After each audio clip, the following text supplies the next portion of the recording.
I went for a walk on a dark, stormy night, my favorite weather, in a peaceful neighborhood. 10 minutes later, I discovered a weird alleyway that led to a dark forest instead of the residential places. A sign on a chain fence read, "This supernatural area was made by Anonymous. Do not enter." More than curious, I leapt over the fence. Landing on the other side, the street lights suddenly shut off, giving me an uneasy feeling. Of course, my adventurous mind overpowered it. I proceeded through the almost pitch-black, ominous path. 500 steps later into the forest, my uneasy feeling escalated into powerful dread and danger. The feeling made me nauseous. I could suddenly smell blood. I frantically looked around, but could only see the silhouettes of tall, threatening-looking trees. Having enough of the place, I turned around for the exit. Then I heard a yelling voice from deeper in the forest. I turned back around and listened. I heard gibberish. It sounded like a deep, rough voice 300 feet away.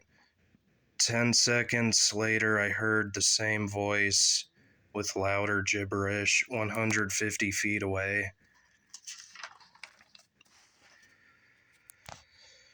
Half a second later, a large figure appeared before me, and the same damn voice shouted, "Get out of here now!" 5 feet away.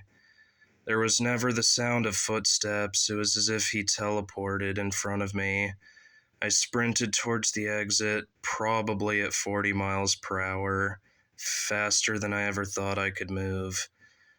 It didn't give chase. Instead, it raised its voice every second. "Get out of here now, get out of here now, get out of here now!"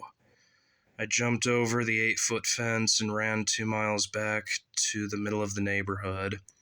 Winded, I rested on a bench for a few minutes before walking again. I noticed a street light flickered 100 feet away behind me. The light blinked for 10 seconds. A strange figure appeared and disappeared under the blinking light. I hastened back to my home. 5 minutes later, fell in bed and slept.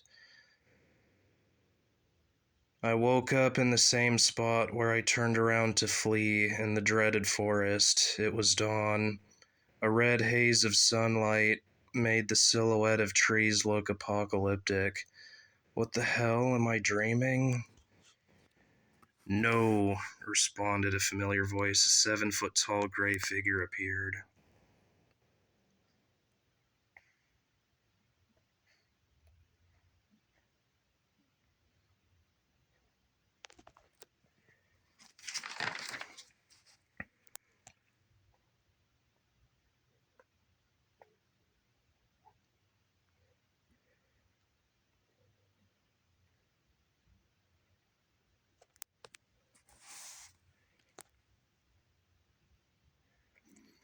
I woke up next to my house. It was dusk. The writing on the side of my house read, "You should have trained more," written in blood.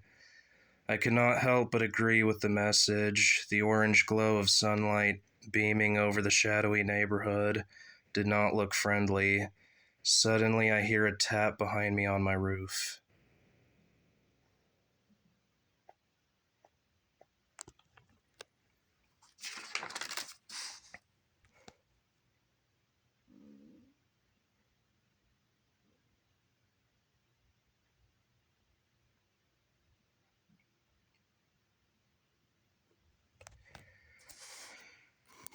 I woke up to an unfamiliar grassland forest with distant mountains and a purple sky. That sadistic gray figure stood 20 feet away and stared at me with an eerie grin. It looked more injured than I was, yet I was the one to get knocked out. It suddenly faded from thin air. That is the last I ever saw of it. I walked for what seemed like hours. Sky never changes shade or color. I eventually walk through a primitive village. Everyone, boys, girls, men, women, elderly, They all had wool clothing, light brown skin, and black hair. They all had a look of concern and confusion, all kept their distance and whispered amongst themselves. I tried to ask, "Where am I?" or "What is going on?" to no avail. Confused and concerned myself, I ventured through and exited the village. The thick vegetation, distant mountains, and the unchanging purple sky appeared infinite as I walked for hours. Finally overcome with fatigue, I slept next to a random tree.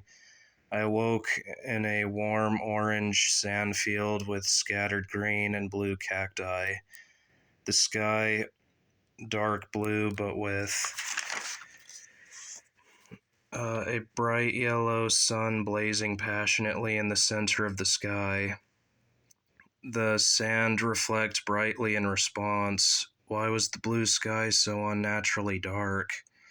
Trekking for about 80 minutes, I encountered a large group of stone houses inhabited by people wearing 1880s clothing, varying hair colors, and slightly brown skin. They behaved no differently than the previous tribe.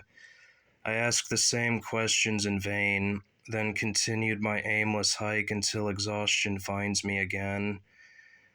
Awaking in Arctic snowy territory full of hills and overcast sky, hunger, thirst, heat exhaust, frostbite, exertion, exhaust, and hygiene needs no longer existed with me.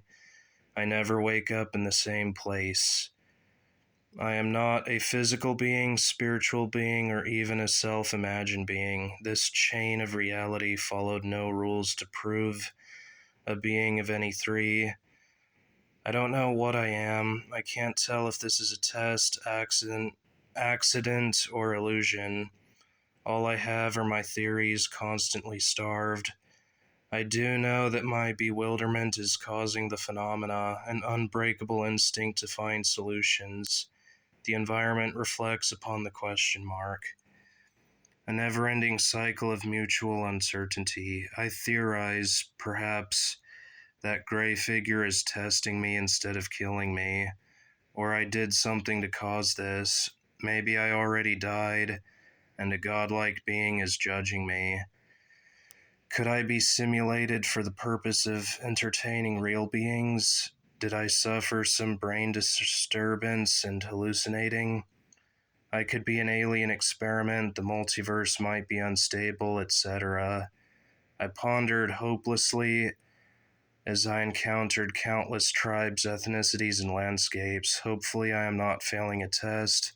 Hopefully, I'm not mad. Hopefully, I resolve this matter. Hope will get me nowhere. If an omnipotent being is judging me, it ought to understand my ignorant perspective. I never mean to upset any deity. Sometimes I overhear a tribe member whisper, "The lost one, the nomad, the hollow one," or some such. Hopefully, perhaps I solve the mystery. Written by Akira Gray, approximately in September 2017. Alright, it's my first story. Hopefully, it doesn't get too much hate. And that's about it. See ya.